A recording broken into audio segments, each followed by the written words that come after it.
Deməli cəmi 1000, deməli 800, o da 400-də ay yarım boş qaldı da. 1200 manata necə bir təcrübə qazanmışam. Onu xərc sayırsınız yoxsa təcrübə sayırsınız?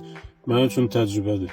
Deməli icarə obyektlərimdən biri qiymətini qaldırmaq istəyirdim. 28 manat həftə olan 800 manat icarə verirdi. Dedim 1000 manat eləyirəm.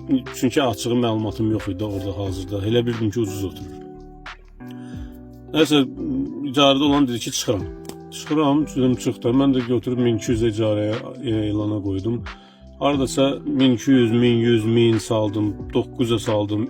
Elandan mənə yazırdılar ki 600 verin. Hazırda adam 800 otururdu. Düzdür, onu çıxarmağımda fikirləşdim ki o daha yaxşı işləyir, daha böyük yerə gedərdi. Əslində belə də böyük yer deyil. Onun özünün işi yaxşı gedər. O barədə onu fikirləşdim ki yaxşı gedər işi. Amma nəticədə elə çıxdı ki, mən həmin icarə obyektim bir ay yarım. Yəni 800'e verdim ayını. 1200 manat zərər elədim. Amma onu mən zərər saymıram.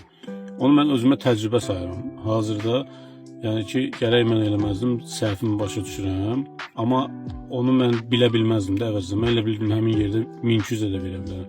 Çünki gedib gəlmirdim, çoxdan da elə o tərəflərlə əlaqəm yox idi.